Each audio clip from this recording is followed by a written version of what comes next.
100 quilt block quilt along. My name is Rachel with the Electric Bee, and I'm hosting this quilt along. So welcome to week number 5. Fun. This is the week where we hit the 10% mark. How are you guys doing? Are you keeping up? Are you, hanging in there? These blocks are a lot of fun. Some have a lot of small pieces, but this week is a much easier blocks. These blocks have some bigger pieces and I think are really striking in the end. So we are on block number 9 today. So block number 9 is located on pages 28 and 29. And it is definitely one where you can use some really fun fussy cutting. So the way the diagram has it, the big strip is going up and down, but you can also flip it and do sideways, which is what I kind of ended up doing. Just depending if you really want to use, fussy cutting or some really fun print. This is a really good opportunity to do so because there's that really big piece that's in the middle. So I'm excited about it. Let's see what I ended up picking and how that all turned out. Okay, block 9. This one, only 2 fabrics. We can put something super cool in the middle and then something more subdued around the sides. So I think in terms of big ones that I have for the middle, this print I think would really work well. And I think for fun, let's do the black one. And then we'll do something light on the outside. So I'm thinking if we do the wheat, I have to be cognizant of direction, which I don't know if I necessarily want to do. But why don't we do this one? That'll be fun. All right, let's cut it up. All right, block number 9. This is a perfect opportunity for fussy cutting. So for the outside, she uses like light gray. So I've already kind of decided that I'm going to use this.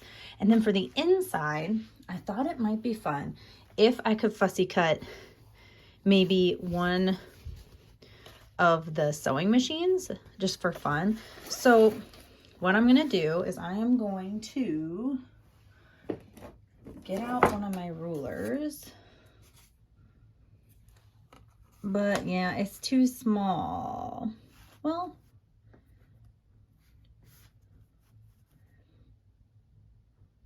I think we can make that work. Yeah, it won't be like all the flowers at the bottom, but you'll definitely see the sewing machine. So I think I'm going to do that. Really pretty. So pretty simple block today.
And here we go, block number 9. I really like this one. So we'll start with Jeremy's as per usual.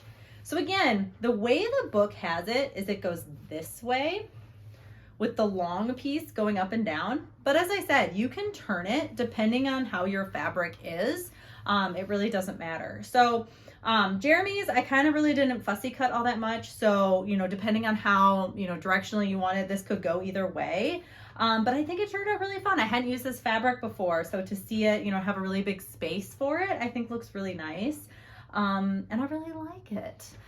And then of course, Miss Beauty Queen herself. So I decided to fussy cut, obviously, the sewing machine in the middle of the block.